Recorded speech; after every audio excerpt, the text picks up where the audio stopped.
بسم الله الرحمن الرحيم. إن الحمد لله نحمده ونستعينه ونستغفره ونعوذ بالله من شرور أنفسنا ومن سيئات أعمالنا. من يهده الله فلا مضل له ومن يضلل فلا هادي له، وأشهد أن لا إله إلا الله وحده لا شريك له، وأشهد أن محمدا عبده ورسوله. أما بعد، نبدأ بإذن الله تعالى بدراسة متن الأصول الثلاثة.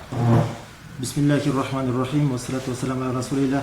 Allah'ın jardamı menен 3 негиз жана анын далилдери деген кыскача китепти окууну баштарбыз. نعم، لكن قبل أن نبدأ في الدراسة نريد نسأل أسئلة 5.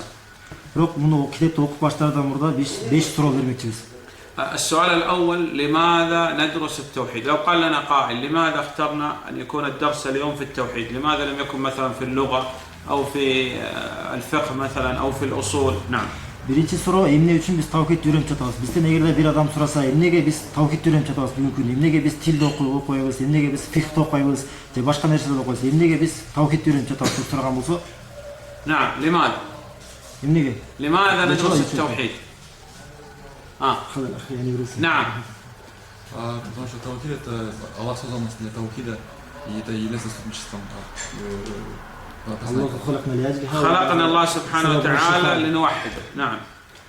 Allah Taala bizди tavhid үчүн жаратты, биринчи. ولا يقبل الله سبحانه وتعالى أي عمل إلا بالتوحيد. Жана Allah Taala бир дагы амалды тавхидсиз кабыл албайт. ولا يدخل الجنة إلا موحد. Жана тавхидти кармагандардан башка эч ким бешикке кирбейт. وتكثير الحسنات. Жана сооп иштердин көбөйүшүнүн себеби. تكفير السيئات. Жана күнөө иштердин кечирилишинин себеби. حتى لا نقع في الشرك. Жана биз ширкке түшпөш үчүн үйрөнөбүз. ثم لو يسألك إنسان يقول لك هل أنت موحد؟ Эгерде бир адам бизден сураса, сен тавхидти кармагандардансыңбы деп сураса, تقول نعم أنا موحد. ооба айтабыз, ооба мен тавхидти карманам деп. يقول لك ما هو التوحيد؟ Бирок сага сурайт, ал эми тавхид деген эмне деп. تقول لا أدري. Сен айтасың, билбейм. لابد تتعلم التوحيد حتى تعمل به وتدعو إليه. Демек сөзсүз бул тавхидти сөз үйрөнүш керек. Муну өзүбүз үйрөнүш үчүн жана буга дават кылыш үчүн. ثم قد يسألك يقول هل أنت مشرك؟ Жана ошондой эле суроо бериши мүмкүн. Сен мушриксиңби деп. تقول أعوذ بالله أنا لست بمشرك. Аллах сактасын, аузу билля, мен мушрик эмесмин деп айтасың. طيب ما هو الشرك الذي حرم الله عليك؟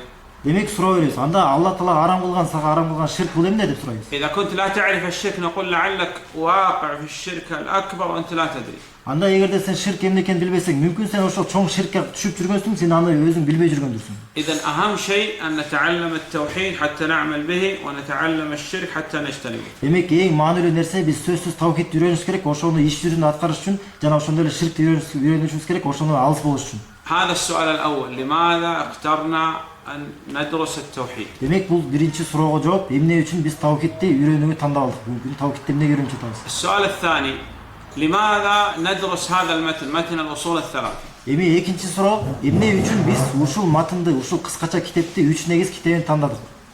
نعم، لأن الطالب لابد أن يسير على الخط الذي خط لنا العلماء حتى نصل إلى ما وصل إلى العلماء. لابد نمشي في نفس الطريق، والعلماء رحمهم الله تعالى نصح الطالب أن يبدأ أولا بالتوحيد، ويبدأ في التوحيد أول ما يكون بمتن الأصول الثلاثة. Демек буга кандай жооп? Жообунда бизге сөзсүз алымдар бизге көрсөтүп кеткен жолду жүрүшүбүз керек. Эми алымдар бизге эң биринчи тавхидтен үйрөнгүлөр деп бизге насихат кылышкан. Эми ошол тавхидти үйрөнүүдөн биз эң биринчи сөзсүз 3 негиз китебинен баштаганды бизге насихат кылышкан. نعم. السؤال الثالث: ما هي الأصول الثلاثة؟ Эми үчүнчү суроо бул 3 негиз деген эмне бул? الأصول الثلاثة باختصار هي أسئلة القبر، ما يسأل عنه العبد في قبره. 3 негиз деген бул кыскача айтканда ошол пенде кабырда сурала турган 3 суроо. نعم.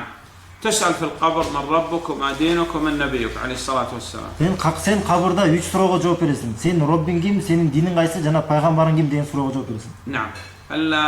السؤال الرابع: ما هي الثمرة؟ ماذا نستفيد من هذا الدرس؟ ما الفائدة؟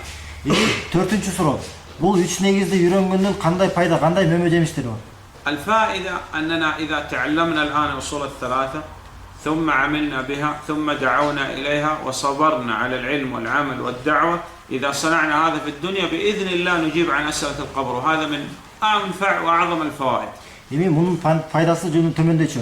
Эгерде ким муну үйрөнгөн болсо, 3 негиз үйрөнгөн болсо, ага жараша амал кылган болсо, жана ага дават кылган болсо, жана ошол үйрөнгөндө, илим алганда, амал кылганда, жана дават кылганда сабыр кылган болсо, эгерде мунун баардыгын бул дүйнөдө кылган болсо, сөзсүз Аллах Тааланын жардамы менен кабырда 3 суроого жооп бере алат. Бул мунун эң чоң ушу пайдаларынан бири. نعم. السؤال الخامس والأخير: Эми 5-чи акыркы суроо, эки акыркы суроо.